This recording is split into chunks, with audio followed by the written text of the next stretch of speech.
From Relay, this is Upgrade, episode 551. Today's show is brought to you by Squarespace, Fitbod, Google Gemini, and DeleteMe. My name is Myke Hurley. I'm joined by Jason Snell. Hi, Jason Snell. Hi, Myke Hurley. I'm going to miss the big Myke Hurley intros to Upgrade. I know. This is my final upgrade before my paternity leave. It's a big show today. I'm very excited. Listeners will have heard that the draft music played. Gasp. It's We'll an idea that. we had last week. Yes. We'll get to that a little later on in the episode. Jason, there is a Snell Talk question, but it's actually for me. So would you like to read it? All right. This Snell Talk question for Myke comes from Sims, who asks, Myke, before you leave, have you been to Waffle House? I love this question so much. I love it so much. I love this question so much because I've been asking, if there's anything you need to know or want me to talk about before you go, just send them in, and we have some. How many roads must a man walk down before he considers himself ready for fatherhood? And the answer is, how many? Has he been to Waffle House? How many Waffle Houses? Has he made the journey to Waffle House? Not metaphorically, literally, have you been to a Waffle House? Many times, actually. Because, for many years, each year I would go to the Atlanta Pen Show in Atlanta, Georgia, with Brad Dowdy for the Pen Addict. And they have, it's always at the same hotel. I think it's a Wyndham Hotel. It changed, I think, like what type of hotel it was. And it also didn't matter because the Pen Show happens in the hotel. So you go to the hotel. Yeah. There is a Waffle House in the parking lot of that hotel. So there you go. I would go probably twice.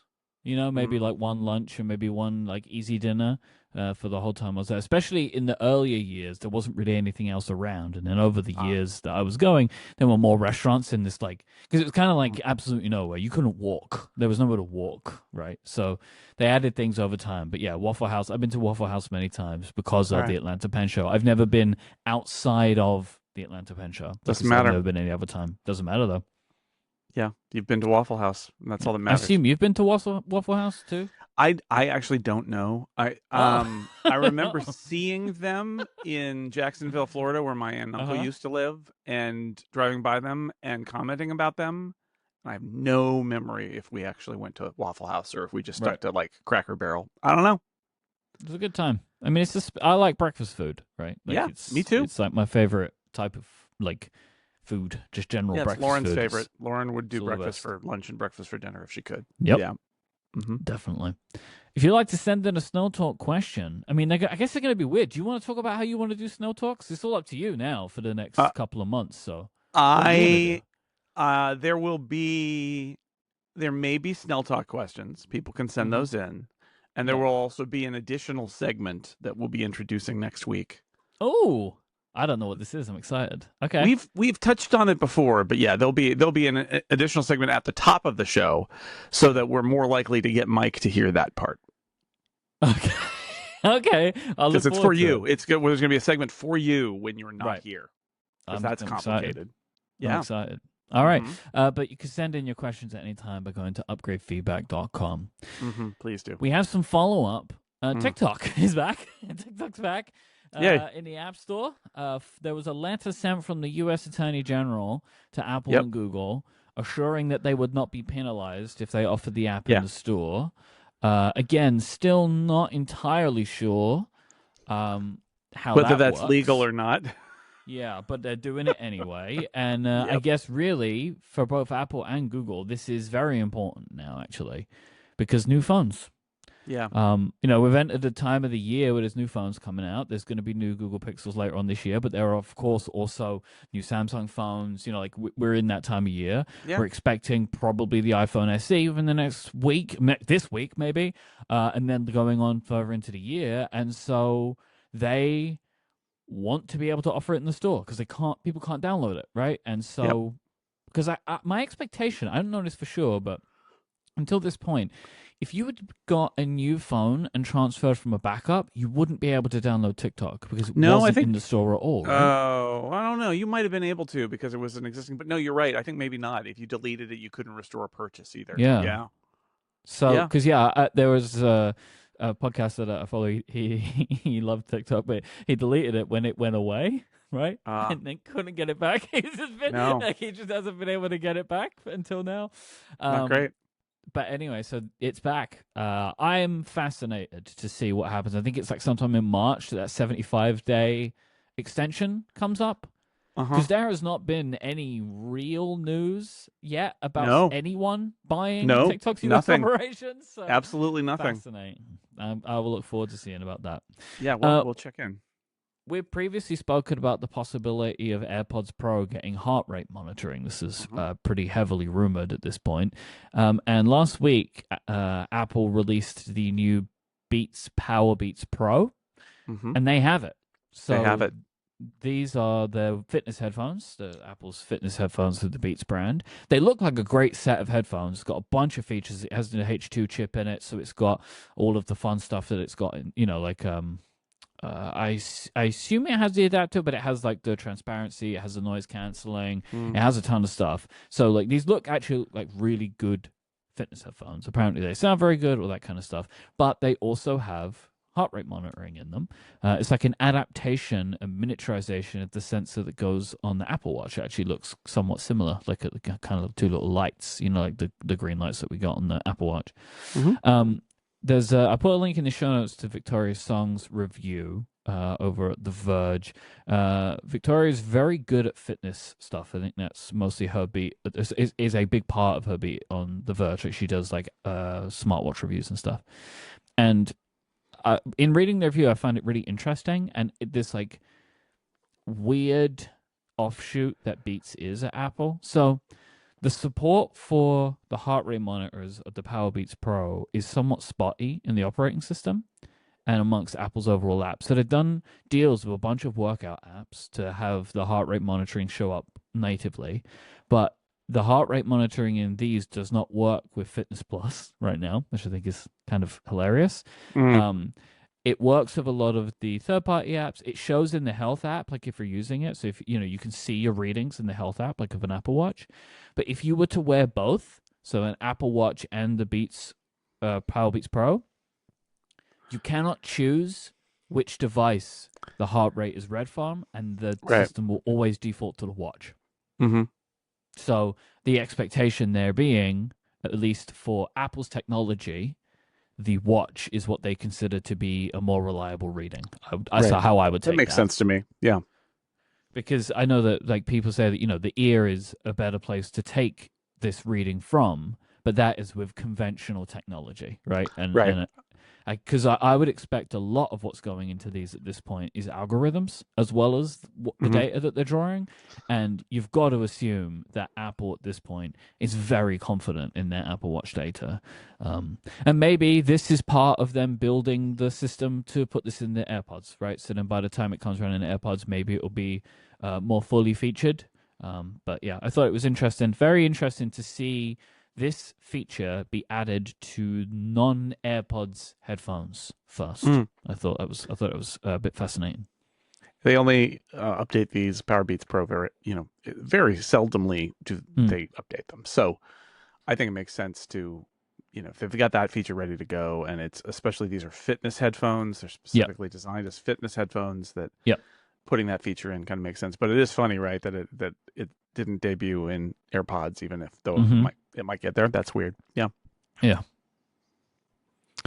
A couple of weeks ago on our Upgrade Plus segment, which you can get by signing up at getupgradeplus.com, we spoke about Jason canceling his Netflix subscription. This is just a lead-in for me to mention the Netflix thing that happened last week. So for about 12 hours, I think it was last Thursday or Friday, Netflix became available in the Apple TV app. Users could add Netflix shows to their queue, like their up next queue, and also you would see a splash screen in the app for adding Netflix as a content provider for up next. So people were very excited about this. Like finally, Netflix was coming to the Apple TV, and then Netflix said it was added in error. And took it away again. Yes, as our friend Joe Steele wrote, Netflix deeply regrets accidentally making Netflix a better product for its customers. But here's the thing I find interesting about this, Jason, and I have no doubt I'm the first person to mention this, but I haven't seen a lot of people talking about it anyway. Netflix have obviously done the work to build this feature. Yes, I got a comment on, I want to say Blue Sky, where I am Snell.zone. You can check me out there. That's a little plug. Love it. Just instead of at the end of the show, I just mentioned it here because I mentioned Blue Sky. Is that where it was? Or maybe it was Mastodon, where I am. Now give yourself a plug for Mastodon too, then, I guess. Jay Snell at Zeppelin.flights. No, it is Blue Sky. Somebody wrote in and said, I'm going to read. This is Myke. He said, as someone who has written the code to implement this feature, there is no way it just accidentally happens. See, this is what I thought. Something's going on here, right? So here's my bigger theory. This is happening, and they did it too soon by accident. That's my feeling about it too. Yep. Is that they are going to do this, and they're talking to Apple about it, and they made a mistake.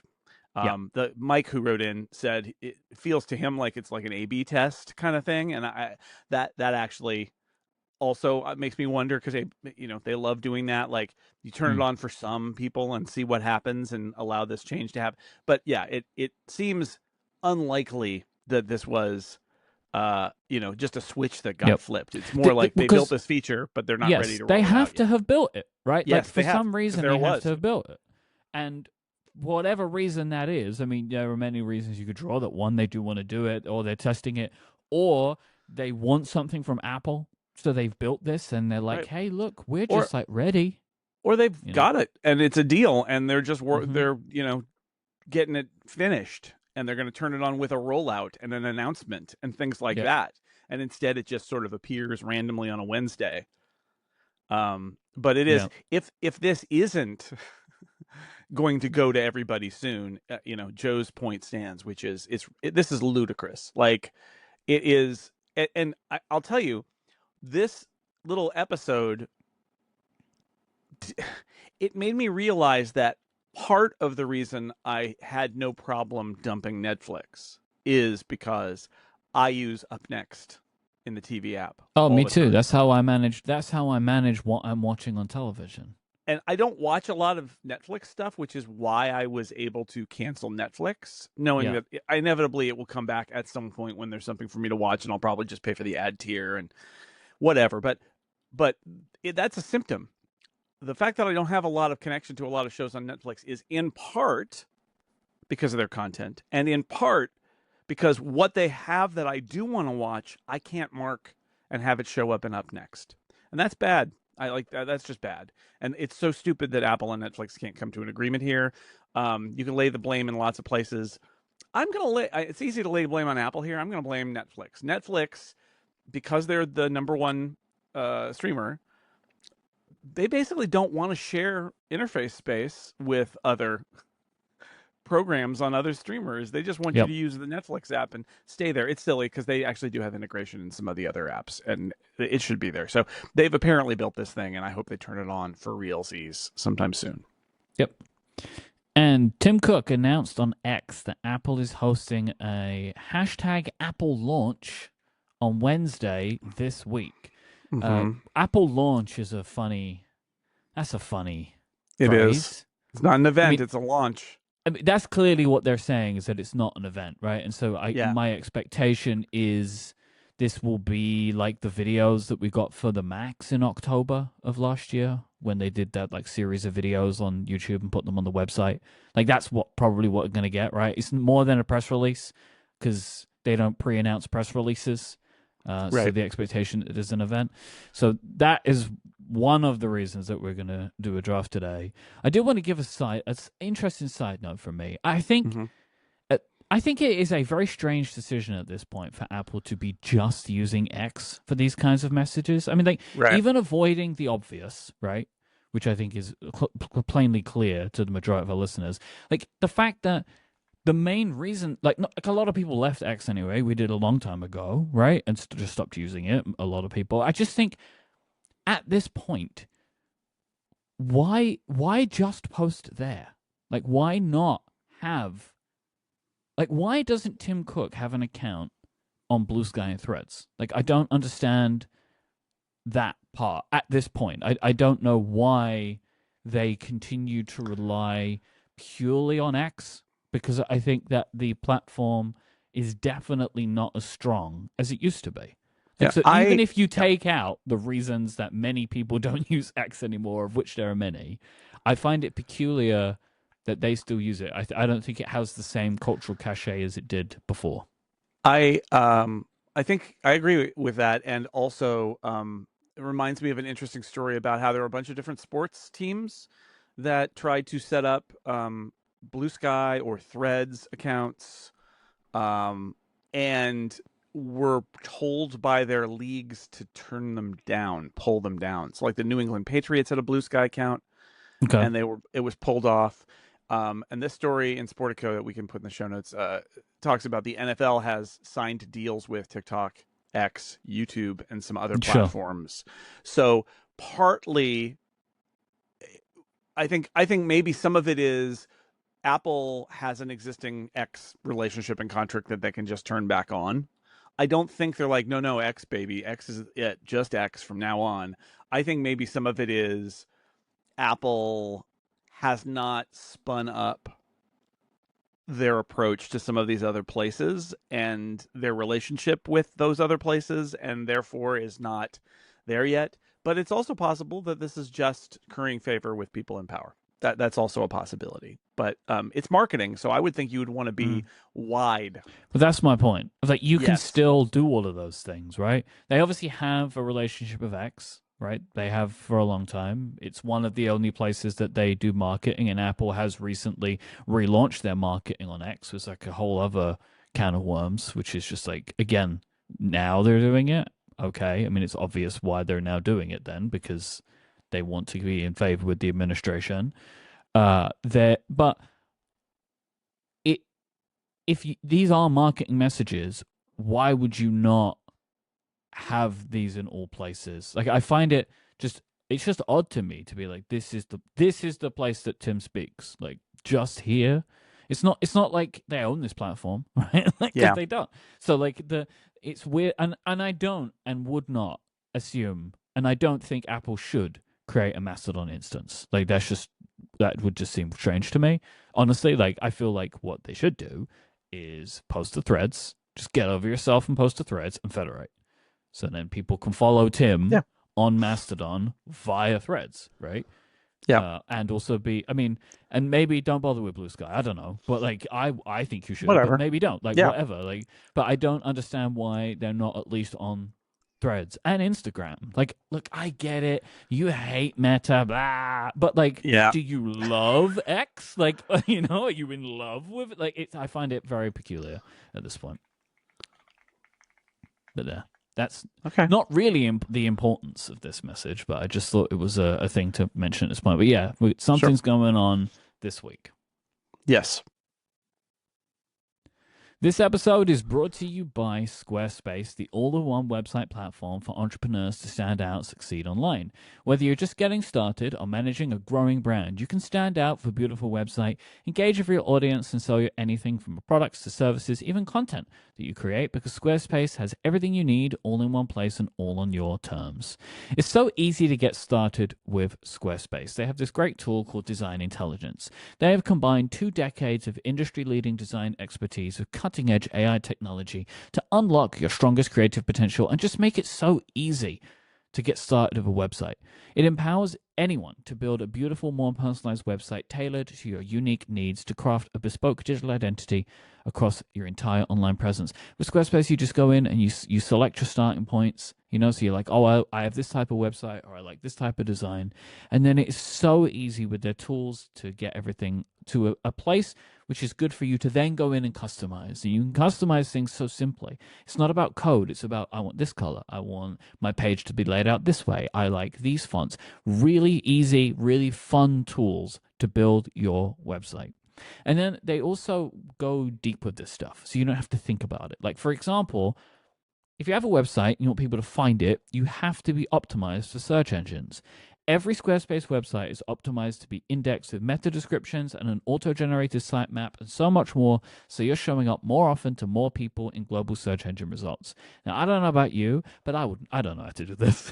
And I love that Squarespace handle it for me, so I don't need to. And that is the whole thing with Squarespace. They make everything so easy, from having payments set up to analytics, and so much more. Go to squarespace.com and you can sign up for a free trial. Don't just take my word for it. Go there right now and build your website. Then when you're ready to launch it to the world, go to squarespace.com/upgrade and you will save 10% off your first purchase of a website or domain. That is squarespace.com/upgrade when you decide to sign up to get 10% off your first purchase and show your support for the show. Our thanks to Squarespace for their support of this show and all of Relay. Welcome to the paternity draft. Yay! This is the rules of the paternity draft, and we will explain what this means. So, there are going to be 7 rounds, 14 overall picks. The draft will not be split into any categories. We have a bunch of things that we can pick from, and we're going to pick freely between them. These items are from a predetermined list, as we always have, which we have agreed to.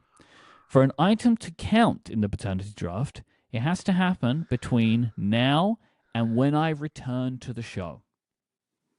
Whenever that might be. Whenever that might be. The winner of the previous draft gets to pick first, and that is me. Stephen Hackett will adjudicate if we have a scoring stalemate. The points will be awarded on the episode that I return on, and will be finalized during the scoring segment. We have a tiebreaker as always. The winner of this draft will become draft champion and display the champion pennant. The loser will become the draft challenger and display the challenger pennant. Yes. This is a great way for us to deal with any draft that could potentially happen. It's like, this is the answer to the draft. This is it. And just to be clear, there's an out-of-time episode coming in a couple of weeks with Myke in it, and that's not what we're talking about. We're talking about Myke returning from paternity leave. Come on, people. When I actually return. When I actually return. Anybody, any attempts to score the draft during Myke's out-of-time episode will be invalid, because we won't have scored the draft in that episode because we didn't know we were doing a draft when we recorded it. We actually did not. You can find an interactive scorecard of this draft over at upgrade.cards, courtesy of our friends at Knox. And if you want to celebrate the draft today, you can go to upgradeyourwardrobe.com and you can buy yourself a draft tee that you can wear at any point of your choosing. Mm-hmm. So you can always be ready during the leave. Indeed. I've gone through and got some results for you, as I like to have. Great. A good list of results. So I am currently the draft champion. In 2024, there were 4 drafts, and I won 3 of them. I won the iPad draft, which was in May, and then both September and October, we did a weird draft because we knew Macs were coming. Yes. Jason won WWDC. Mm-hmm. While this is the first time we have done a draft of this kind of length with the ramifications, because we don't do like the episode 500 draft or whatever. Yeah, draft of the ages. They're not fully sanctioned games. No. But this is a fully sanctioned draft. We have done pre-WWDC drafts before, which this would kind of count as. Yeah. Jason has won 3 of those in 2018, 2019, and 2022, and I have won 2 in both 21 and 2024. So we have a tiebreaker question. We do. Would you like to let me know what it is so I can pick my over-under? It's how many minutes of upgrade runtime will occur during your paternity leave? And just some notes. It does not include Upgrade Plus. Okay. It does include the pre-recorded episode that is going to be released in a few weeks. Okay. A couple weeks. That's it. And I guess we should say, right now, the plan is for you to return after 8 weeks. Correct. Right now.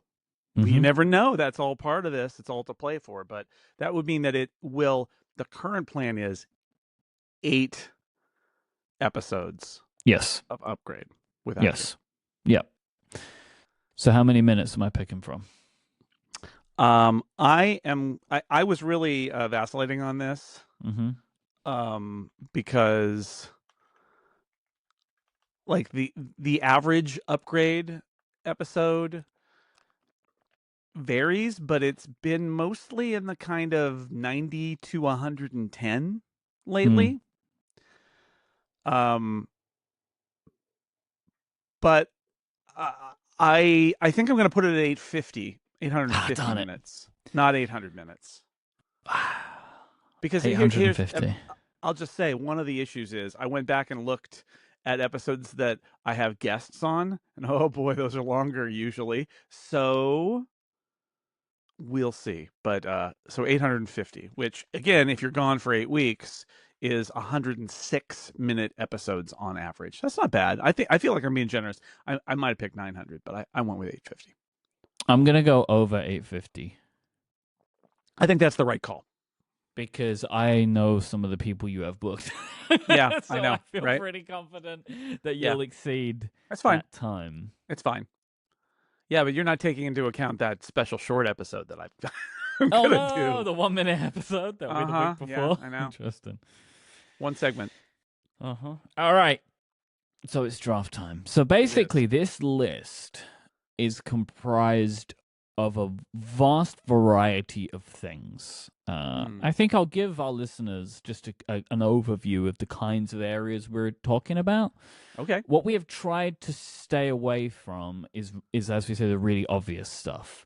Like, for example, I saw someone say in the chat, iPhone SE4 ships is not a pickable item for us, because that feels incredibly obvious. Now, we have some things in here where they are a little bit more like that because there's no kind of set kind of period on them. But we're talking about picks related to the iPhone SE, a potential home device and home devices, some Mac stuff, mostly MacBook Air, a couple of iPad possible picks, maybe display picks, some general kind of iOS, Apple Intelligence picks, and then I have a couple of weird WWDC picks, which probably neither of us will pick, but I put them in there anyway. Because during now and me returning, I expect WWDC 25 will be announced as existing, and the dates will be given. That they usually do that in like March, April-ish time, if I'm remembering correctly.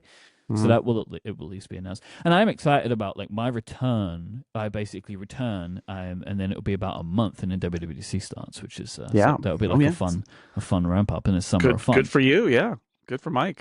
Everything's coming up, Myke. Everything's coming up, Myke. All right, so my first pick in the paternity draft is low-end iPhone has a notch. Okay, sure. That's what I'm going for. Now, look. All right. You're playing to win. I get it. It might have a dynamic island. Like, we don't know, right? Like, because there have been multiple leaks. Some leaks, hardware leaks, have shown notch. Software leaks have shown dynamic island. It's like, we don't know. But yeah, of course I'm playing to win. That's the whole point of the draft, you know? But that's what I think. I think low-end iPhone as a notch is my first pick. I think that's good. I think that's likely. I think that you're getting a point there. I'm gonna pick with passion. Okay. Passionate draft for me, maybe this time. And I'm gonna pick. There is a controversy about the speeds and capabilities of the low-end iPhone's Apple-built modem. Love this pick, Jason. I love this pick so much. Now, people are like, what does a controversy mean? You know what I mean. I mean, there are going to be some articles that are on websites that are going to be like, oh, it turns out there's this quirk of Apple's modem that's different than the Qualcomm modem, and it affects, right, like in certain circumstances or in certain countries, or we measured the speed and it's sometimes slower, or I don't know what it is. I'm just saying, I'm picking that there's going to be a thing that comes out that people are going to be talking about how Apple has built its own modem for the new low-end iPhone, and it's different because human nature, basically. But I like it. It might not happen, but I bet it happens. And this is fun for us because we usually couldn't pick something like this. I know, right? Because we have 8 weeks. We have something in here, and my next pick was going to be the low-end iPhone has an Apple-built cell modem, but I will not pick that now because just because I feel like I also need to go with a little bit of passion. But I mean, we've spoken about this for a while. I think we spoke about it maybe last week or the week before. Like I genuinely think something like this is going to happen. I really do. A weirdness. I mean, it's almost like a function of the fact that they're doing it, and they're doing it in the low-end iPhone for a reason, which is to shake out the bugs. And that suggests that there will probably be bugs. Because there have been issues with iPhones before with like the actual established chip makers. They're like a couple of different modem chips, and one of them didn't work very well. Yeah. There was that, like, if you get this iPhone with an Intel chip, it's a little slower than if you get the iPhone with the Qualcomm chip or whatever that was back then. So yeah, I just feel also everybody wants a controversy involving Apple, so they're gonna look for it. Oh, there'll be people looking for it. Yep. I'd be like, oh, it's 10% slower. But that's why I say it's sort of human nature, right? And then at that point you write an article about it, and then everybody else on the sites that rewrite somebody's article rewrite their article, and then it's a controversy. I'm going to jump down my list to pick with a little more passion. I want to meet you here at this moment. Thank you. And I think this is somewhat passionate. A new Apple-built home device is announced. Oh, wow. Yeah, bring it on. Maybe be the change you want to see in the world. Yeah. Draft the change you want to see in the world. I think it could happen. I think it could happen. I put like 10 different Apple home device items in our list for this reason. I do think it could happen because we're talking about 8 weeks now. So, or 9 weeks, I guess, or I mean, it depends on how you measure, but like we're talking a long time. It's a couple of months where there could be Apple announcements. And, our friend Mark Gurman says it's going to happen. It's just a matter of when. So yeah, bring it on, I say. Bring it on. I love it. When do you think it's going to get announced? Right before you come back? Maybe. I mean, it could happen on Wednesday. It could. They could pre-announce. They could. And obviously what we're talking about here is like, it is the smart home controller device. Yeah. We're not naming it in this pick because we have picks for namings, but what we're talking about is square screen home controller. It's a home device with a screen, basically, is the shorthand of this. Yes. I could see it happening this week. I mean, I can also see it because here's the thing, like I'm not sure how much of a developer story this thing actually has. I think realistically it doesn't, and it will work with some existing technology. So they don't need to announce this at WWDC, right? Right. Oh, I mean, you could argue that they could announce this thing and then at WWDC say, our software update for this thing this fall will enable some third-party features, and here's how you can add them. Yeah. But I do think, we could see something, as we said before, like the widget system, right, with the projecting of widgets, or some kind of app intense thing, like something, right, that it's just building on existing technology, so they don't need to have full third-party apps, and like, but maybe they add them later, right? Like, I think it would be a mistake for Apple to announce this product and try and sell people on a brand new app store. I think that might not be a good idea. I agree completely. And if they can, to begin with, make it a compelling product with integrating some third-party features as well as their own stuff, that would be maybe more interesting and more likely to have what would be considered a level of success than if they were like, they basically took the Vision Pro approach, right? Here's the App Store, bring your apps, go wild. Yeah, everybody in the Discord is trying to play that game of but what about? And again, this is not the Rickies. We know what we're picking here. They're like, but what about an Apple TV update or a HomePod update? It's like, no, what part of new do you not understand? A new Apple built home device, a new product, not an update to an existing product, a new product. Period. That's what we're talking about. All right, I am going to pick in a different category. I am going to pick that there's a MacBook Air M4, and it's at the same base price, $1099, as the M3. Okay. I know we live in a world with mystery tariffs and who knows what else going on. I know. I feel like Apple is super committed to having a MacBook Air start at $1099.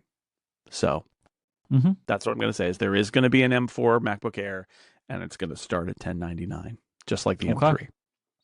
Yeah, I feel like it wouldn't be a good. I mean, the only way that they don't do this is they keep the M3 at 1099, but that seems really weak to No, do, yeah, I right? don't think they're gonna do that. It's like unless the M4 MacBook Air has some other whiz bang features that mean it should be more expensive, but that's not likely to happen, right? Like if they're like, Yeah. oh, this is the one with an OLED display, which is not happening, but then It's you could not say gonna like, happen. all right, fine. Like maybe that one is just the more expensive, but they've just gotten to the point where the MacBook Air story has been simplified. Surely they're not going to make it more complicated. And I think recent history has shown they cannot have the MacBook Air begin at a higher price than that. So I agree with you. All 1099 right, is great. the right call. With there probably being the escape valve that I won't talk about of like what could be 999 and where can you get it, because maybe we'll talk about that. Yeah, that's another option here. Another option. Yeah. This episode is brought to you by Fitbod. If you're looking to change your fitness level, it can be hard to know where to get started. That's why I'm pleased to let you know that Fitbod is an easy and affordable way to build a fitness plan for you. Everybody has their own path with fitness, which is why Fitbod uses data to make sure they customize things to suit you perfectly. It adapts as you improve, so every workout remains challenging, pushing you to make the progress you're looking for. You're going to see the best results when a workout program is tailored to you, to your body, to your experience, to your environment, to your goals. They're all stored in your Fitbod gym profile. Fitbod uses this information to track your muscle recovery, making sure that you're avoiding burnout while keeping up your momentum at the same time. Because your muscles improve when working in concert, when they work together. Overworking some muscles while underworking others will negatively impact your results. So Fitbod tracks your muscle fatigue and recovery to design a well-balanced workout routine. This also means you're not going to get bored because the app will mix up your workouts with new exercises, rep schemes, supersets, and circuits. You can be sure that you're learning new movements the right way. They have more than 1,000 demonstration videos. I love these videos because they give me the confidence that I need to pick up a new exercise. If I'm learning something new, I can see exactly how to do it because they have these videos shot from multiple angles. The app is super easy to use. You can stay informed with progress tracking charts, weekly reports, and sharing cards, so you can keep track of your achievements and also share them with your friends and family. It also integrates with the Apple Watch, Wear OS smartwatch, and apps like Strava, Fitbit, and Apple Health. Personalized training of this quality can be expensive, but Fitbod is just $12.99 a month or $79.99 a year. But you can get 25% off your membership by signing up today at fitbod.me/upgrade. That is fitbod.me/upgrade. Go now and get your customized fitness plan at fitbod.me/upgrade for 25% off your membership. Our thanks to Fitbod for their support of this show and Relay. All right, my next round pick, I've blown up my order. So usually what I do is Nice. I go in I love it. and I pick up my, like I pick out the things that I think are most likely. Yeah. And then I reorder them based on what likelihood do I think they have. And I have I've completely exploded it now. Okay, great. I mean, I love it. This is uncharted territory. It's a paternity draft. It's fun. It's different. We're just doing stuff. It's great. Yep. Nobody knows. Nobody knows what we're doing. Nobody knows. All right, here we go. Upgraded webcam in the MacBook Air M4. Ah, yes. Apple has been taking to upgrading their webcams a little bit so that they're a little bit nicer than what was in the studio display, and they did it with the MacBook Pro, right? The MacBook Pro webcam and the iMac webcam in the last fall in the M4 revision were better. And the question is, will they keep the same kind of marginal MacBook Air webcam, or will they put that new upgraded MacBook Pro webcam? And I agree with you. That's why I put this in here. I think I know Apple likes to differentiate between its Pro and non-Pro systems, but what also Apple likes to do is reuse parts. And I feel like if they've engineered a new webcam for the Mac that can go in the MacBook Pro, and that they also stuck it in the iMac, probably what that means is that every Mac that's got a webcam, and that means the MacBook Air, is going to get it. So I think this is a good thing to look for when the MacBook Air comes out. Because they have been panned since the pandemic began, right? About the quality of their webcams. And they tried to make them better and better. They had the studio display controversy, right?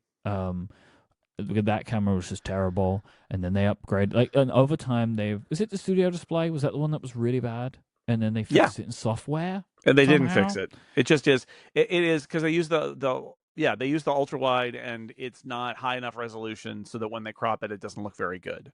And so they've tried to change that. Yeah. But the iMac one is significantly better, and it's also what they put in the MacBook Pro. So I would just be surprised to see a new MacBook Air not get the center stage camera. I mean, because we spoke about it before, like, center stage makes a lot of sense in laptops because they move around. Like, so having a camera where you can get the framing that you want, you have flexibility on the framing, is maybe even more helpful in that kind of product than a product where you essentially can just fix a framing based on the fact that your screen's in a certain place. Yeah, exactly. So, that's my guess, and it's your pick. So I think it's a good one. I think there's a really good chance of that. In fact, I'm not going to predict this, but I predict that the only substantive change other than the processor in the MacBook Air M4 will be the webcam. Yeah, that's a good. Everything else will be exactly the same. Call. Yeah. But my pick now is going to be AirTag 2 introduced. Mm-hmm. It's out there. We know it's floating out there. We know that they've been working on it. Mark Gurman says it's going to happen, and it's. Do we need an AirTag 2? No, but my guess is that the technology has advanced and that they can put stuff in it that is more precise and maybe has longer battery life. And there's lots of other ways that it's time to make an AirTag 2. So I'm gonna put a chip down on AirTag 2 or whatever they call it, but you know what I mean, a new AirTag. Yeah, there was a rumor that it would get ultra wideband to make the product even better. And I think that it has really ultra wideband though. Does it? Original AirTag has ultra wideband, yeah. Then I don't know what I'm talking about. I don't know. It already has ultra wideband. I don't know if you know that. Why did I? I'm sure I saw that somewhere. That's why I struck it out of our document. It's because it already has it. Maybe it's going to get do precise better. Positioning with it. But that's what I imagine is that there's more precise precision finding or whatever in it. And probably, I mean, the two things you want is maybe more precision and better. Okay, I found it now. Next generation ultra wideband chip to considerably increase the range. That's what I've been looking for. So that's what it is. So I saw ultra wideband and just put that in my brain. Yes, indeed. So yeah, that would be good though, because that product more than anything benefits from that system, and the AirTag is so good. What I don't like is if it is so much better, I'm going to end up buying like 6. Yeah, because I have so many at this point. AirTag's a funny example of an Apple product that is not it does not seem like a hit, and it's not that exciting, and nobody talks about it. But you know what? I think it's been really successful, and I think a lot of people use them and like them, and that's just yeah. So time for a new one. I think it's one of those products, like how we have mentioned, like potential smart home products, like sensors and cameras, that while you may not sell to 6 million people, you might get 1 million people buy 6 of them. And I think like that's kind of what happens, I think, with AirTags. I think once you have one, you buy a bunch, right? And so like I probably have, I mean, between me and Adina, we probably have like 8 or 10 or something like that across various bags and items. Like something I do on my suitcase, I put one on the outside and one on the inside. Yes, I know this about you. Because the one on the outside, the multi-tag lifestyle, it's found, right? So if it's found by someone, so they can help you.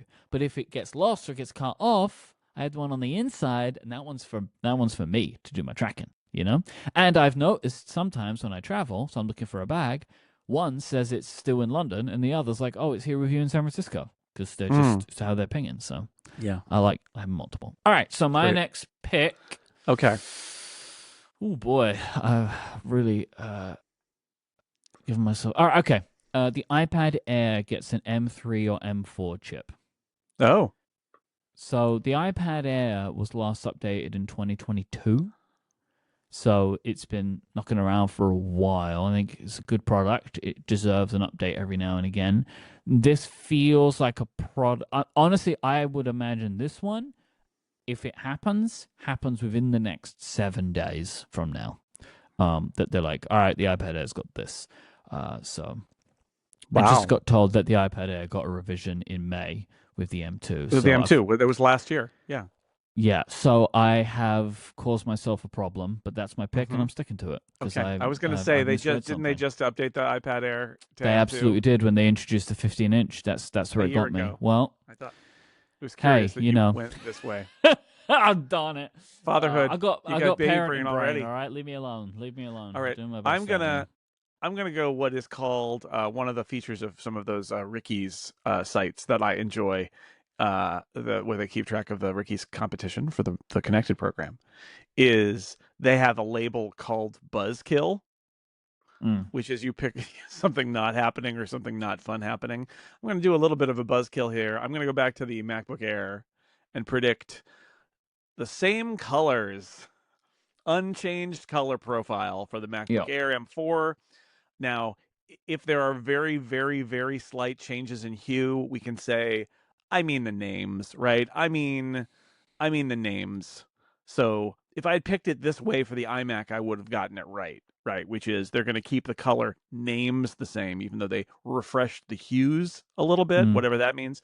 I'm saying just nothing. Like, we all want a brightly colored, fun MacBook Air.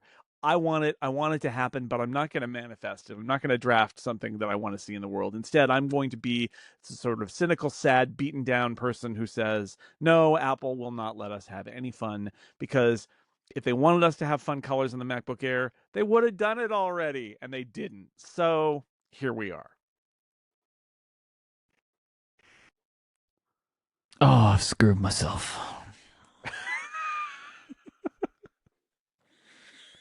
Okay. So now I know I've definitely lost a point. I mean, maybe. It's very unlikely. Okay. I am going to go with, and we will talk about this more passion. in Just a feel little. the passion. Nope. We will talk about this more in a little bit. Apple does not ship improved Siri and personal context to customers. Yeah. So yeah, we're going to talk about this in Rumor Roundup coming up. Yeah, and I'll just say, it's discussed in Rumor Roundup, but it's unclear whether what we'll discuss later. It's unclear whether it will happen or not. And I will say, on top of that, I put this pick in the document before Mark Gurman wrote about this. Just thinking,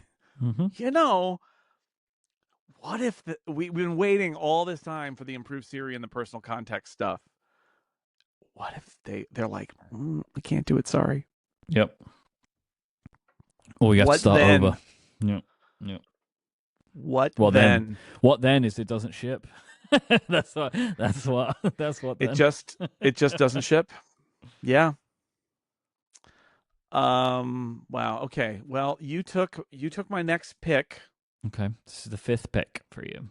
So I'm going to make a riskier pick. Okay. In part accepting the fact that you whiffed on a pick. Absolutely did, yeah. So I'm going to pick I'm going to do it. Low-end iPhone is not called iPhone SE. Wow, okay. I made a kind of a promise to myself this time that I was not going to pick any naming. I know. I wasn't going to either. I've been burned way too many times in trying to predict names and prices. I just your embrace of iPad Air passion made me think I'll just do that. Maybe it won't work out with me. That's okay.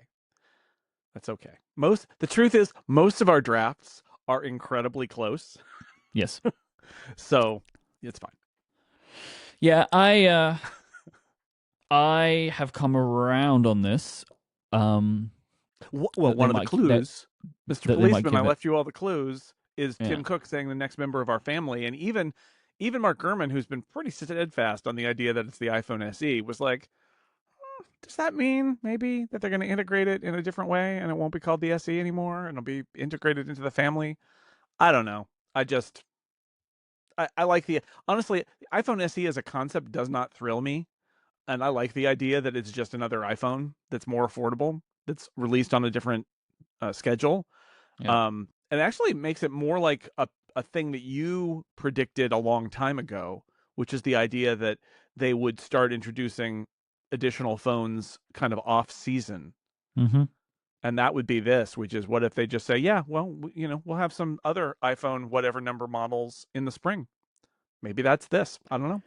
So, look, who knows? Maybe the next couple of years we finally get what we want and they actually stop numbering these things. Because if they have this with a name because basically, I still think that it would be a mistake to number this product with the current numbering.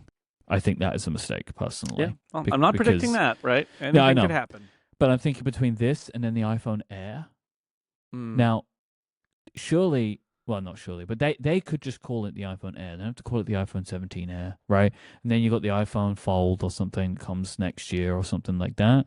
Maybe we could finally get to this point where they can detach numbers from these products, which I think would be, I would prefer that. They do it for everything else, right? Like, we don't call it a MacBook Air 16 or whatever, like it's not I know what we do. And then us as nerds, we put our own characteristics on them, which I think is fine. But then to the general audience, they're not like, people aren't like, oh, I'm so confused. What iPad do you mean? Like, it's just not a thing that people care about. And they'll just make it work. This is the new iPhone. This is the old iPhone. And then it's just a line of products that exists. It's not like you go into a store and you can choose from the iPhone 16, 15, 14, 13. Like they have like limited availability. They'll make it work. It's totally fine. That's what I think and what I would like. But nevertheless, I would be very intrigued to see what they name, because the iPhone SE brand, it's just not a very good brand. Right? It's just not like a very exciting brand name. SE, like, what does that even mean? Like, realistically, what does it even mean?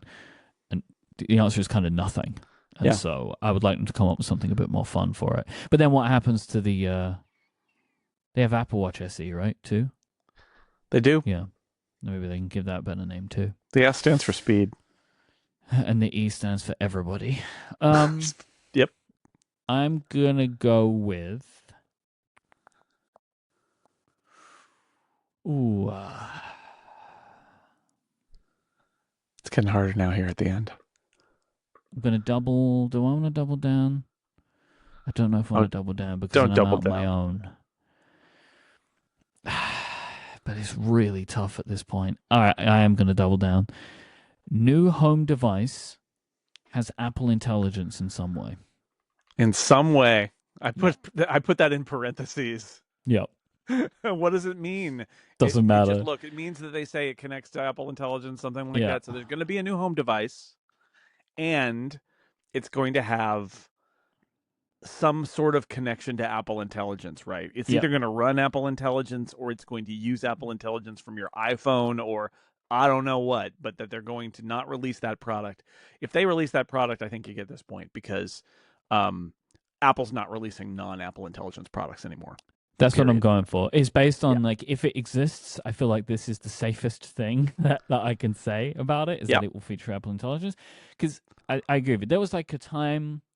I remember when Touch ID became a thing, and I remember back then we were saying, like, or Apple Pay, like, they're not releasing a product now that doesn't feature this thing. And like, there are two items where it's like, it has to, everything will support Apple Pay and everything will have Touch ID, and then eventually became Face ID. Of just like the idea that they would release a new product that doesn't have this is wild, and that is where we are with Apple Intelligence. Like, everything they release now has to support some of these features in some way, because it is core to what they are talking about right now, whether you like it or not. Yeah, no, this is a company-wide effort to do this. This is their moonshot kind of thing. It's like everything's going to have Apple Intelligence in it, so it will in some way. In some way. All right, I'm going to, and this is more just like, is it going to happen in the next 2 months or not? But I'm going to say we finally get that base level iPad. Okay. Do I have to take it with an M series chip? I don't want to do that. I just want to choose that the base level iPad is updated. There's an 11th gen iPad. I don't want to say that it's got an M series. Is that chip, too obvious? It may have a speedy. Well, we don't know. Oh, okay. So here, I'll make my argument. We don't know when that thing's coming out. It could come out this week. It could come out in May. It could come out in June. We don't know when the 11th gen iPad is going to come out, because it didn't come out last year. But I don't think what if it may have an M series chip, because I think it might have that A series chip. Yeah, let's make it the base level iPad is updated to support Apple Intelligence. That's a fair enough product to me. And fair supports enough pick. At just what we were saying. Yeah. And supports Apple Intelligence. Yeah, because we don't know when that product's coming out. We don't it to come out then, like between now and then, but it's not. It's not a given. I think was viewing the SE is that was risky enough. But but what we said before, I don't think they're going to release it without support for Apple Intelligence. But I think it'll be the iPad Mini chip, that A17 or whatever was in there. Yeah, we'll go with that. And I think it's not certain, in part because we really don't know when that product. I mean, that product could come out now, or it could come out in the fall, like it literally whenever. But I think supposedly it's a spring release. We'll see. All right, pick, Myke. One more pick. Final pick For you. Yep. Oy.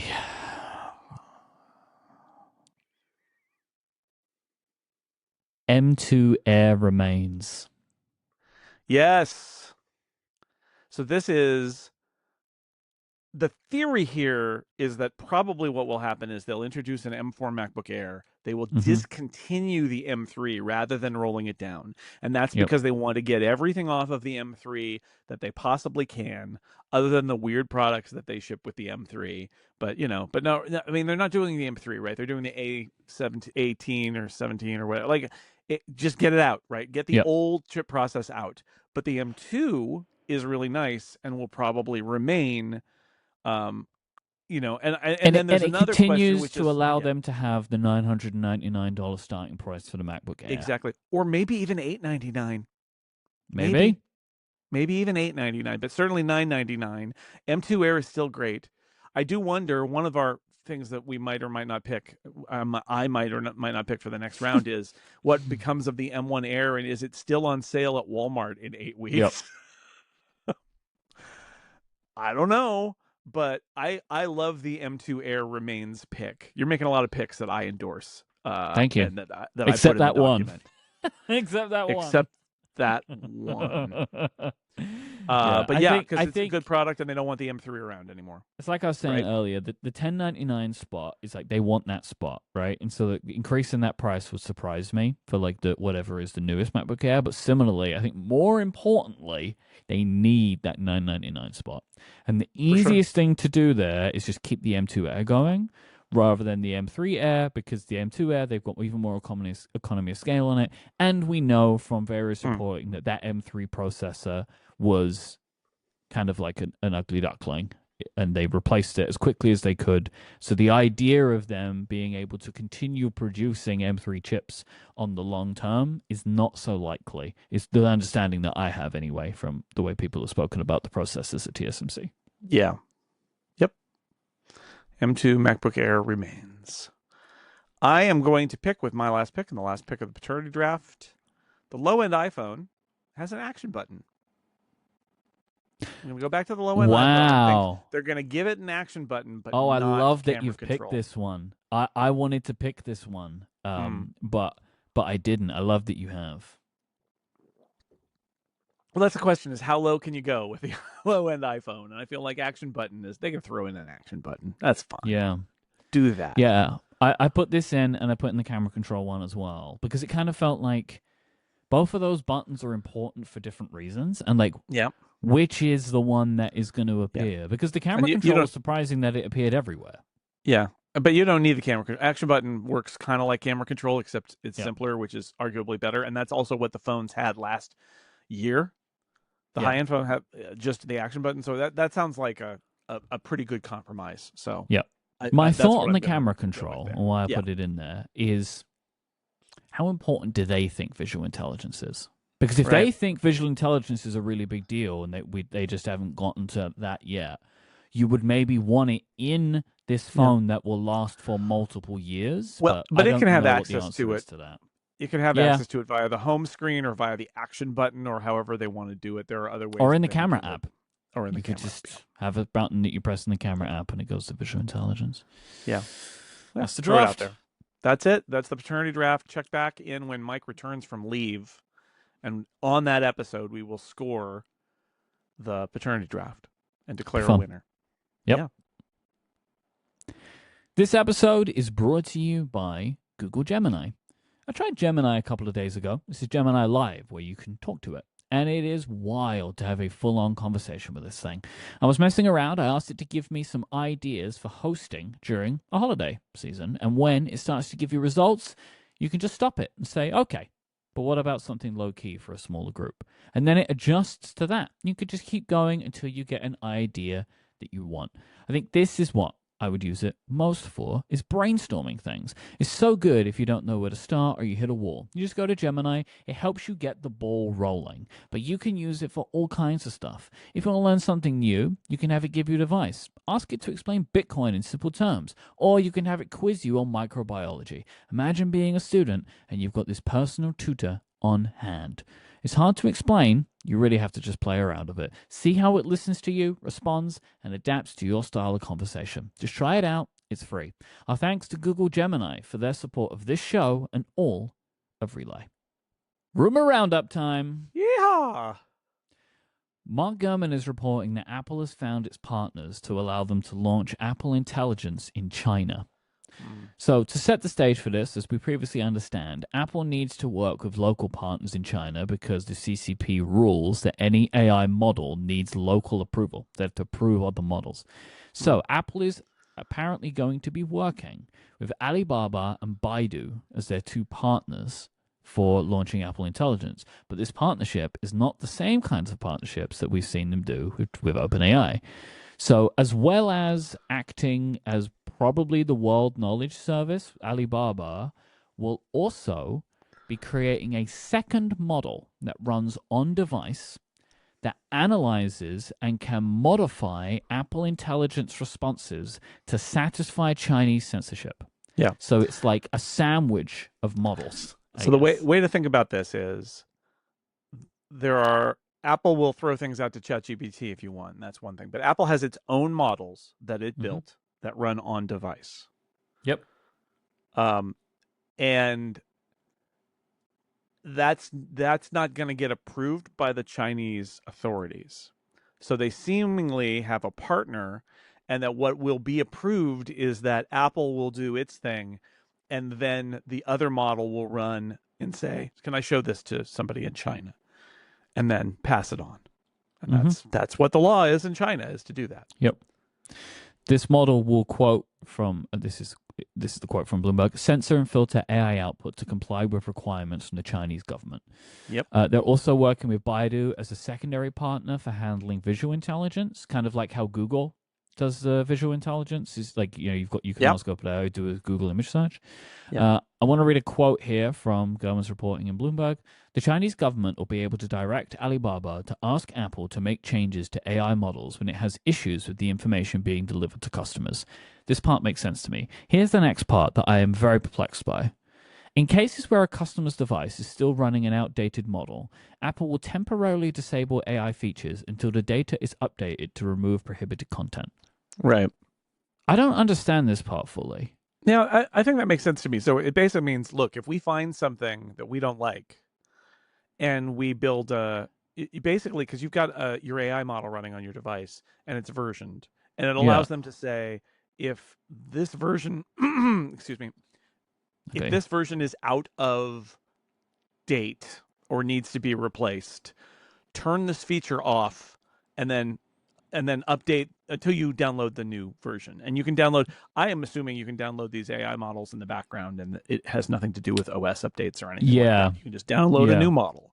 And so this is the idea of, like, something comes up that's controversial that the Chinese government wants to censor, and it's not in the model, or they discover something that's getting through that they don't like. They can basically say, okay, turn that off until you do the update that fixes this. That's not great, but I think technically that's how it would work.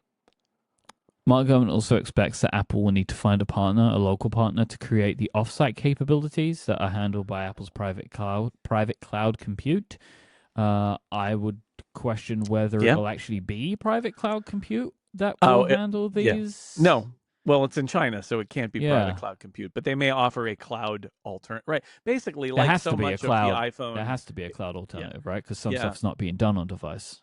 Basically, like everything else in China, there will be an alternative that will provide kind of a parallel feature set that is just for China.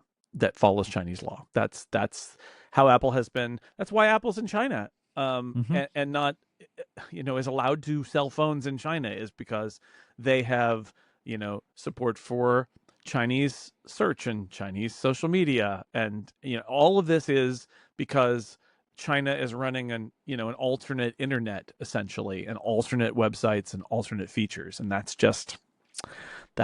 if you want to be in China, this is what you do. They must really want these features in China. I'm sure they do. I'm sure they really want to be a player there. This just feels, I don't know what, this just feels really weird to me. I mean, I guess I shouldn't be surprised because of all of the things that I know they already do, but I think it's kind of like, like every time like a stone gets added to the pile, like, so there is this, so it's like I just take for granted the fact that they do all of the stuff that they do to cooperate with the censorship in China. And then it's like, oh, we're also now we're gonna add something into our technology stack. Like we're gonna do that. Like we're gonna add that in. Well, I think this on-device censorship. They keep doing it. I think that they actually see that there's an advantage here, where not only are they competing with Chinese companies, but they've, it allows them to continue to be a Western company that plays in China, and some of their biggest competition in terms of AI is not in China. So if they can work with Chinese partners and have their own models, it gives them a leg up over some of the other competition, unlike in other models or in other countries where they are behind. Maybe here it's a little bit different. But yeah, I mean, there is a question, which is, when is it no longer worth it to customize everything and just to remain in the Chinese market? But given how invested Apple is in China, I think that that's a long way off. We mentioned it in our draft, but more important from Mark Gurman suggests Apple is struggling to roll out their remaining Apple Intelligence features. Oh, yes. It seems that the ability to power the personal context, on-screen awareness component, and on-screen awareness components of Siri, as well as the ability to control apps via app intents, are facing severe engineering problems that could be significant enough to either postpone the features or limit their functionality if they are released in 18.4. One limit could be, for example, to include them but turn them off by default, making users go in to turn them on. Right. It's a beta that is off by default or something like that. Yes. Yeah, that's a really great endorsement. And as I said, I put this in our draft picks before Mark Gurman's report came out. That what if this is so hard, basically, that they can't get it in, or they delay it, or they pull part of it out, or they push it to 18.5, or they push it to 19. What then? Or I think just as possible, which is they have, and they've been kind of vague about it, but like that they had a concept for what they were going to ship back last year. And now that they need to ship something, it wouldn't surprise me if what they ship is dramatically pared back from what they were thinking they would ship. And that the bulk of that then gets rolled into iOS 19 features instead. Yes.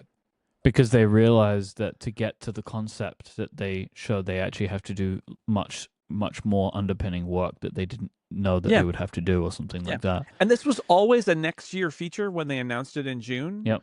And so I don't want to jump on you. You have a note in our little show document here, but just to further my thought, I'm gonna quote from your thought, which is, if you're that far out, you really are. There's like a line, right, which is like, what are we going to have in 11 months? And you have to make a call of like, yeah, we can ship that. Yeah, we'll ship that next spring. Yeah, we'll do it. And this is the danger, right? This is the danger of looking all that way out, 9-10 months into the future, is the further out you go, the more chance there is that by the time you get there, you think, oh no, we can't do this. We can't ship this. No. If you are showing software, if you're Apple and you're showing software that you don't believe you can ship to customers for 10 to 11 months, it means it's not working. Yeah. And if something is not working, maybe you shouldn't, like maybe you don't announce it. But here's the thing though.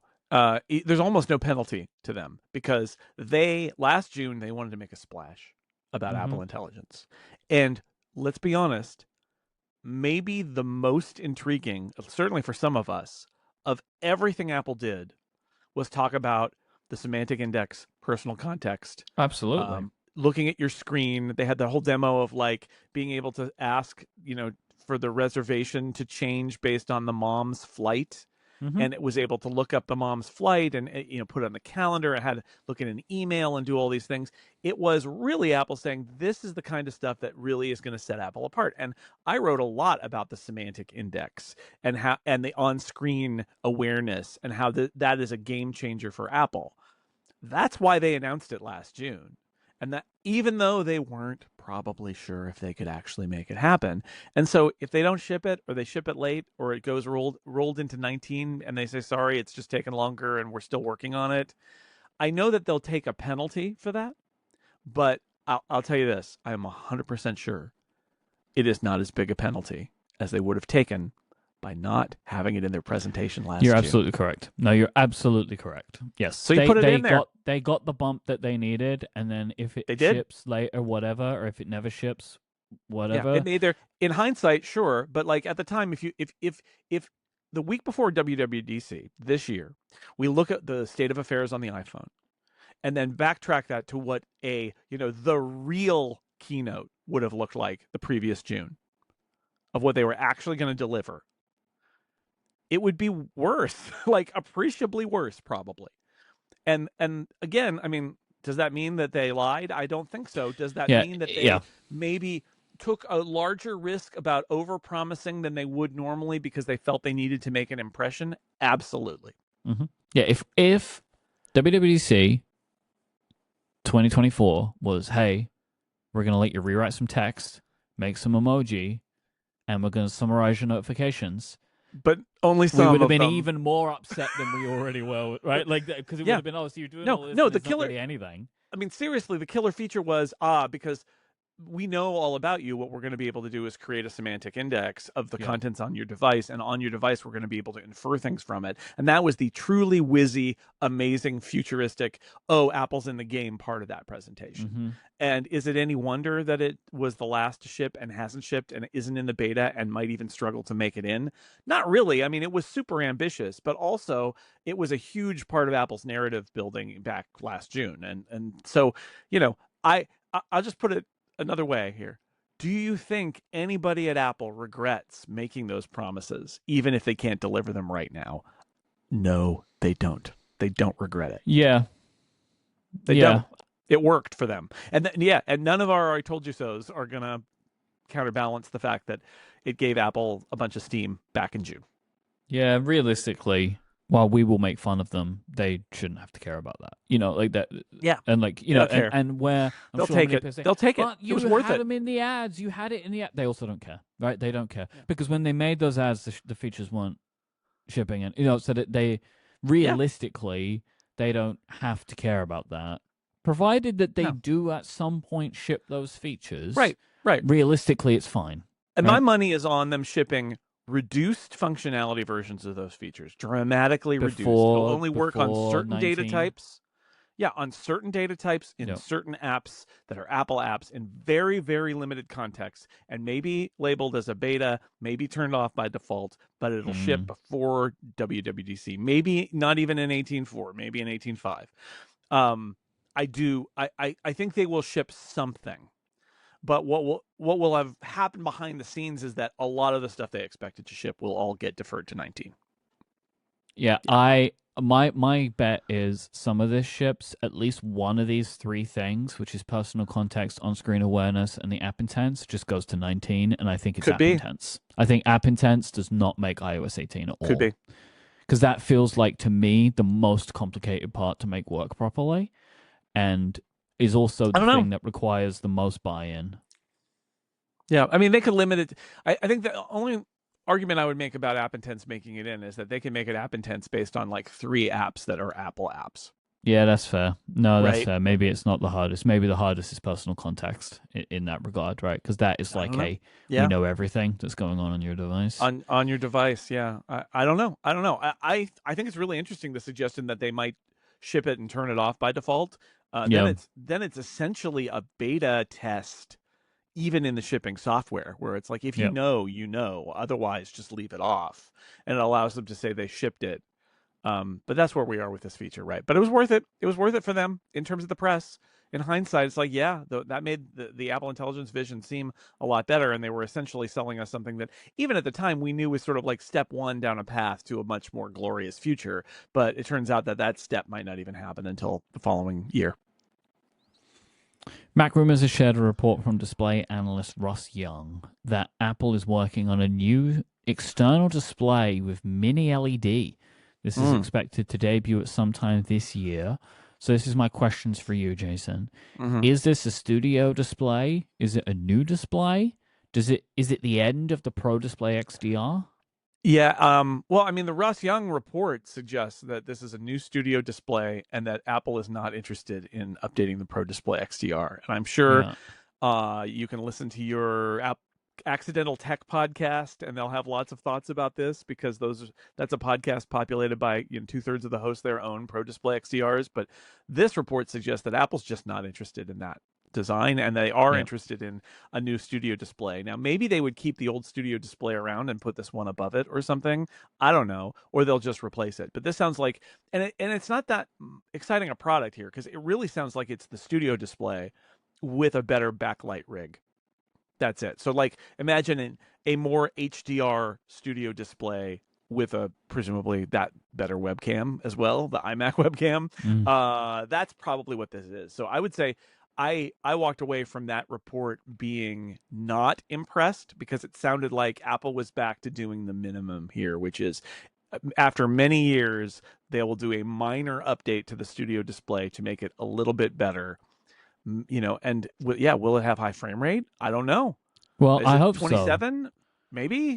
ProMotion is what I want on this display. Yeah, I know. Because be nice. I mean, look, the mini LED display on the iPad Pro had ProMotion. Like they, that would be great. Know how to do this. That would be a great update for the studio display. Even if it was just a studio display, and it would justify a higher price than because studio display is still out there, but like there are many now displays that are comparable in functionality that are cheaper, either cheaper list price or cheaper street price.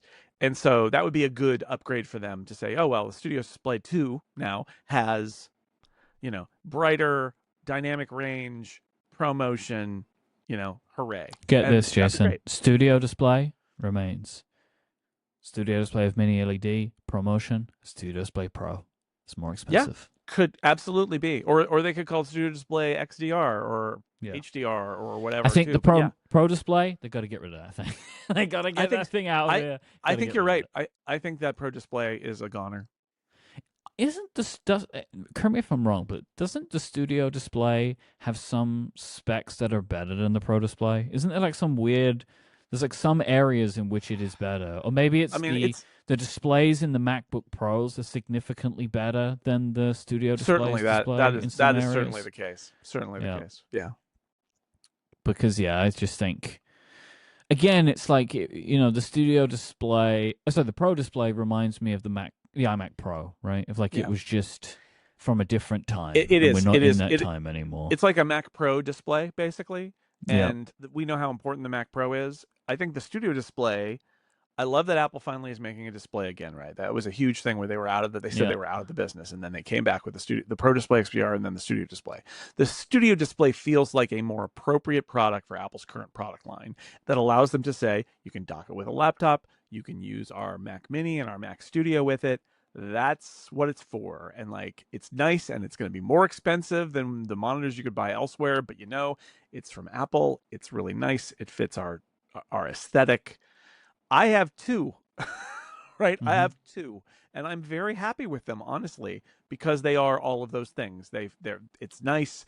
It's basically the old iMac display, right? Which was good, the 27-inch iMac display. If they don't make a 27-inch iMac, Mark Gurman had a report where he was like, yeah, they might do that eventually, that he tossed off. It's like, okay, I'll believe a 27-inch iMac is coming when they announce it and not before.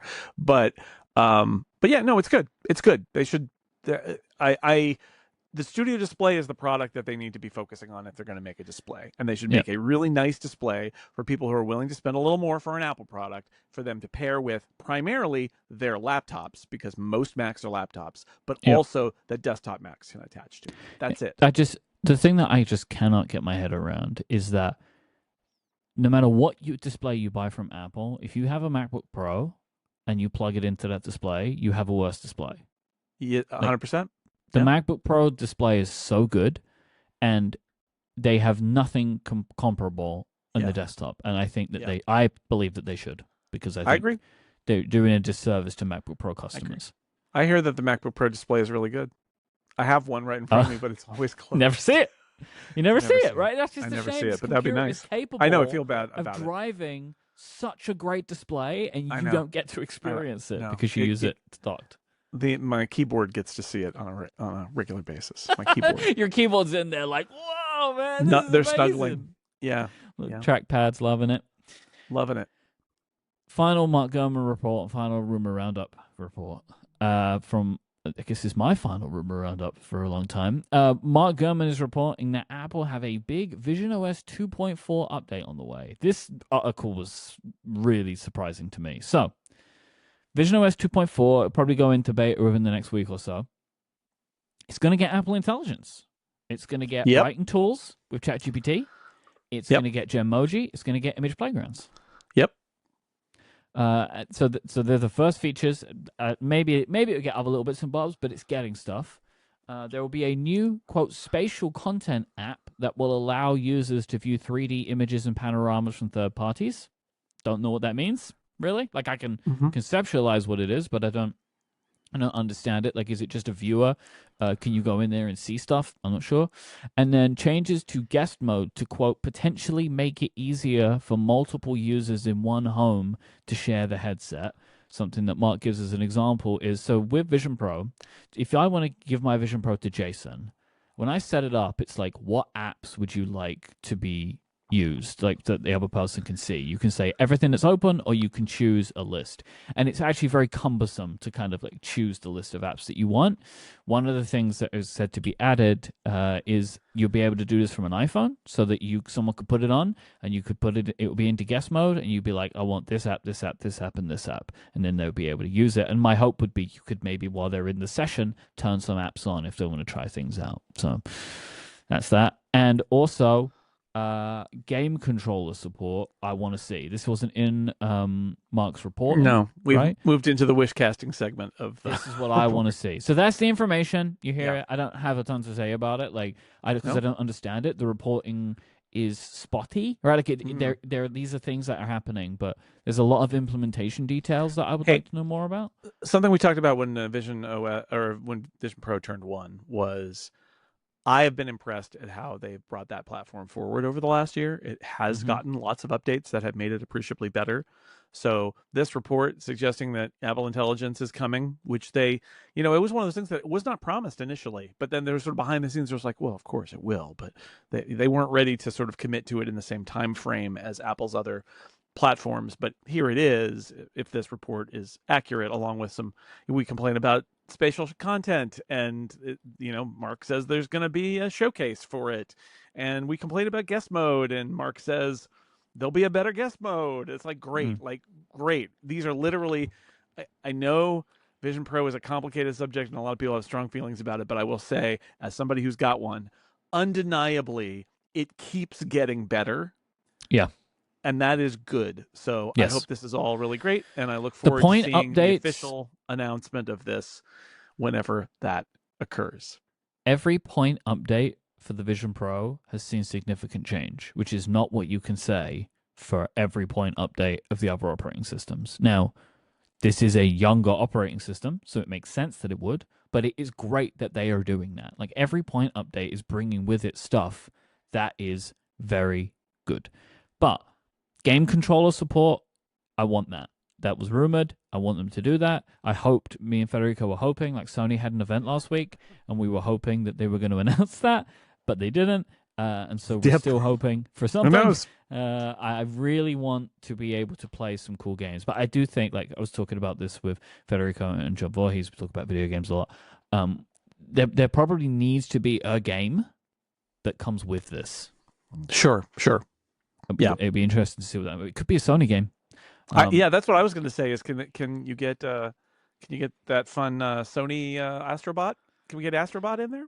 It all depends on just how powerful processing wise the Vision Pro really would be for a game, and that's a question that I can't answer. Well, Astrobot for the previous generation, the original PSVR, surely The rescue mission. I mean, you would hope. You would surely hope it could so. do that. Yeah, you would hope and so. That's one of my all-time favorite VR things. Is Astrobot Rescue Mission. It's so good. So good. This episode is brought to you by our friends over at DeleteMe. You've heard me talk about how much of your personal data could be out there for people on the internet to see, and honestly, how uncomfortable that could make you feel, how uncomfortable it makes me feel, which is why I am a very, very happy user of DeleteMe. I'm very pleased with the service that they provide because my privacy is important to me. I live my life online, but I don't want all of my information to be online. I don't want I don't want people to be able to get my personal email address and put me on a bunch of mailing lists and I get spam for the rest of my life. I don't want my phone number to be available on the internet so I get spam calls for the rest of my life. This is why I use and recommend DeleteMe. DeleteMe is a subscription service that removes your personal information from hundreds of data brokers. It sends you regular, personalized privacy reports that show you the information they found, where they found it, and what they removed. I get these reports from them every couple of months, and I love seeing the progress that they have made for me, how many data brokers they have found my information on and that they have been removed. And I get to see that they're clear. They also recheck them to make sure that nothing's popping up. I get to see if they found something new, how they're like in what part of the process the removal's going on, because there are different processes for getting your information removed from all of these data brokers. Way more than I could ever conceive of and understand, but DeleteMe's in my corner working for me and getting my information the way that I want it to be. DeleteMe is not just a one-time service. They are always out there working for you, constantly monitoring and removing the information that you don't want on the internet. It does all of the hard work of wiping your personal info from data broker websites. Take control of your data and keep your private life private by signing up for DeleteMe, now with a special offer for listeners of this show. You can get 20% off your DeleteMe plan when you go to joindeleteme.com/upgrade20 and use the promo code upgrade20 at checkout. The only way to get that 20% off is to go to joindeleteme.com/upgrade20 and use the promo code upgrade20 at checkout. That is joindeleteme.com/upgrade20 and the code upgrade20. Our thanks to DeleteMe for their support of this show and all of Relay. It's time for some Paternity Ask Upgrade questions. I wondered if there's going to be lasers. So watch the lasers, baby. Watch them. That's the selection of questions that I picked out for some of the ones we had sent in. Maybe you want to read them to me, Jason? Oh, sure. Steven asks, Myke, do you plan on purchasing a big camera, like a mirrorless camera, or will you rely only on your iPhone for photos of your newborn? Or perhaps you will take a hybrid approach and hire a professional for special occasions and annual shots and use your iPhone for the rest? So I have a Sony camera, of which the name I don't remember. DSR-1032MW. I think it's something like that. It's the Sony A6400 mirrorless camera. Oh, okay. And the one that everybody has. Yeah, I've got that. Yeah, I bought this for streaming because it's a good quality camera for streaming, but I've also used it for some product photography stuff. I today put it in my backpack to take home. I am this was suggested to me from friend of the show _David Smith. He said, just put it in the bag and take it to the hospital because you will want these pictures forever and you want them to look the best they could possibly look. That you're only going to get these photos once. Do it. Now, I don't expect to, I'm not going to take all my photos with this camera. But maybe we're in a recovery room and take some pictures of my wife and my daughter. I can't believe I'm saying these words. That will be an incredible thing, and I will be very happy for the rest of my life that I had the best possible camera with me to take some of these photos, so I have a selection of them. So I'm planning to do it for that. Outside of that, I don't know. I don't expect to want more than my iPhone for like just kind of like the average stuff, and I don't know, special occasions. I have no idea yet, but I know that the first occasion that I can think of is the birth, and I have my plan for that one. It's good. The good start. I like it. Logan writes, what are you and Adina going to have your kid call you when it is older? Are you a daddy and mommy couple or something different? And what about grandparent names? The grandparents part is easy because of the England and Romania of it all. right? Right. So we can have like nanny and granddad, which would be what we'd do, and then Bunika, which would, or Bika would be for how you would say grandma. The mum and dad of it all is complicated for me. Like, I'm not sure about yet. So I think Adina feels pretty like she's leaning towards mama, because that is what she is used to. And then I don't have a lot of association to like dad, which is just, we don't need to get into this. No, but like I don't have like a lot of association with that. And so I kind of feel like mama and papa, like they sound nice and they like work together, and that is kind of how we've been referring to it. But also I know that like it's, I guess to some element, maybe the kid will want to decide. Like I don't know. It can happen. But yeah, sometimes they just do what they want. That's the thing about kids. You can't just tell them you shall refer to me as papa only. Can't be done. But I think there will be a combo of mama and papa and mum and dad. That's what I imagine we'll have that combo, because I like papa. I think it's quite sweet actually. Well, the child turns 10 and they're like, I'm not calling you mama anymore. And you're right. mother and father. Yes, mother and yeah. My mom refers to her parents as mother and daddy, which I thought just says a lot about her relationship with her parents. Mother. Yes, mother. And daddy. Mummy and Myke. Yep. Adam writes, what type of YouTube videos do you watch? How do you expect that to differ post-child? I find this a funny question because it's like I don't really know about the first part. Like I watch lots of types of YouTube videos. I think one thing that people say, here's the thing for me, Jason. I'm gonna try my best for this one. All right. Now this is me. This is me as current Myke looking at future Myke and trying to see if I can put anything in him. I want to try my very best to have my child avoid YouTube. Okay. I want to try and keep YouTube away from her in her younger years, because I feel like even with YouTube Kids, there's just, it's too easy to get into some like weird content, weird like, places, just like unsettling stuff. And there's so much content on all of the streaming services that we have for kids that are, that are good, right? And I'm sure that we will find some YouTube shows that we could watch. I mean, I heard very good things about a show called Miss Rachel. I think there's even doing some Netflix specials, but I've heard good things about that. So maybe. But the idea of like just YouTube just being a thing that we choose kids stuff from, I'm gonna try and avoid that. I mean, we have Disney, right? We have the BBC. I think between that we can probably get through with what we want. But if we do go with YouTube stuff, I'm going to do my absolute best to have a separate profile.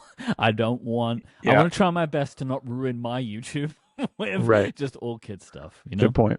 I have an alternate answer to these two questions, Myke, which is, what types of YouTube videos do you watch? Long ones. How do you expect that to differ post-child? Short ones. Yeah, that's actually, that's a very good one. Yeah. That's going to happen.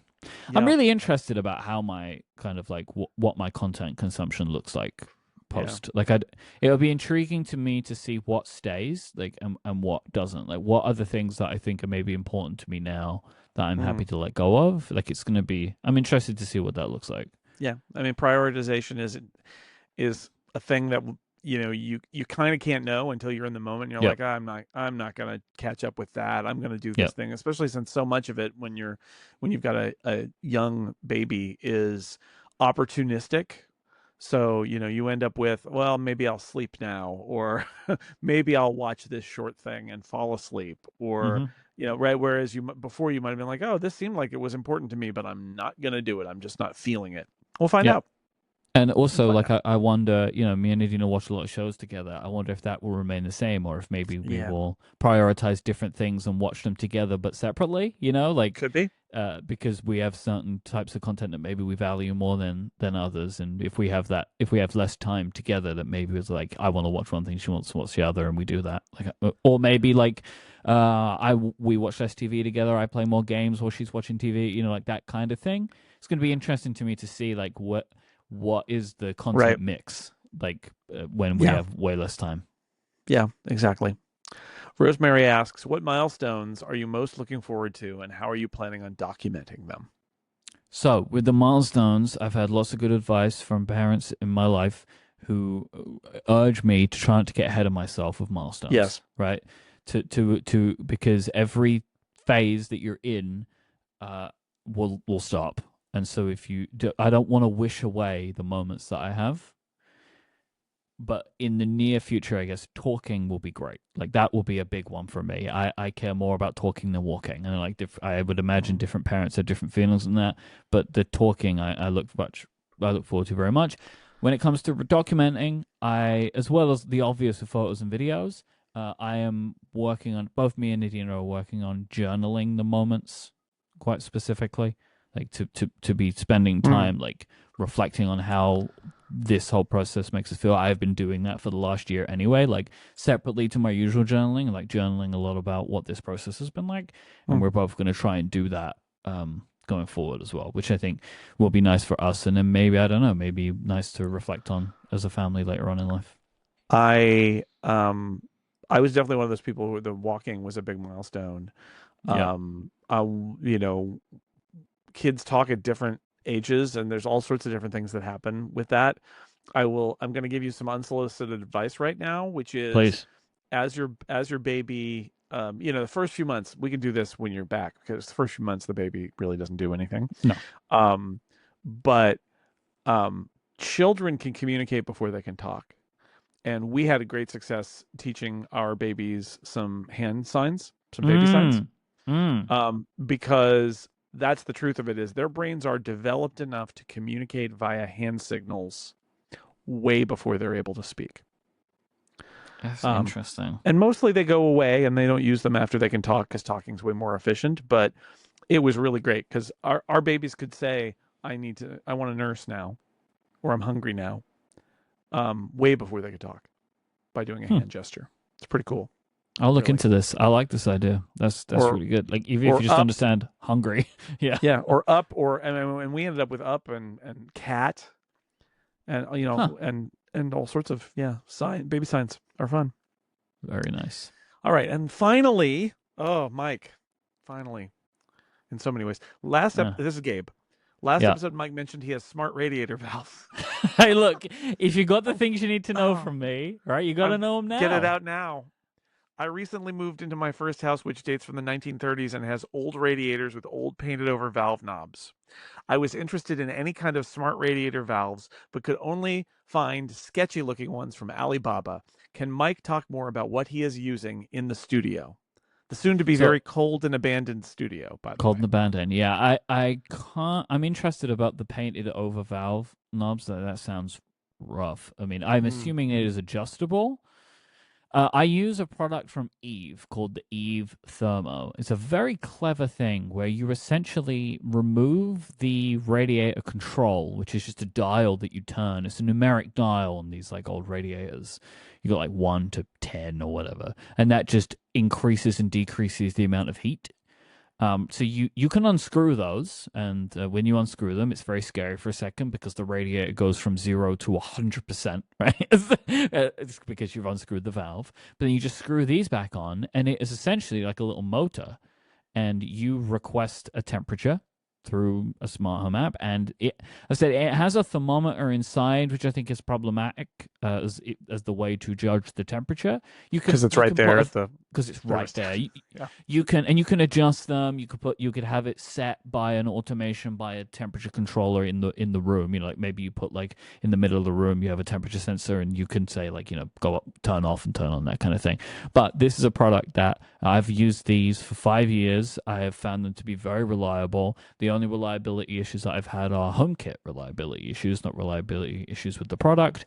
And it is a very simple kind of idea of like all it's doing is operating the valve for you, but it's really good because you can make old technology smart again by basically putting one of these on a radiator valve.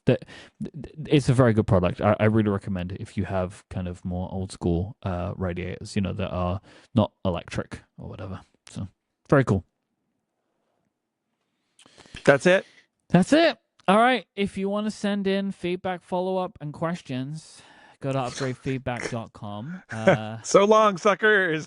You can say whatever you like. I'm not going to read it. Thank you to our members who support us of Upgrade Plus. Go to getupgradeplus.com. If you want to buy a gift for my baby, get yourself an Upgrade Plus membership. That's what I'll say. That will help support me and my family. If you want to find this show on YouTube, you want to watch us along, you can go to find us as Upgrade Podcast. You just go search for us. Thank you to our sponsors this week, DeleteMe, Google Gemini, Fitbod, and Squarespace. I'm getting a little bit emotional right now. I'm going to be gone for a long time, probably like 2 months, and because I really want to focus on this part of my life, and I want to thank Jason in front of everybody, because Jason was incredibly encouraging for me to take a long leave, which I really appreciated because it made me feel confident that I could do it, because this is something that I wanted to do. So, Jason, thank you for holding down the fort for me and for us. And I'm very excited to be a listener of this show for a couple of months. But I have things that I need to go and attend to. So please miss me. And I'll be back sometime in April. Until next time, say goodbye, Jason Snell. Goodbye, Myke Hurley.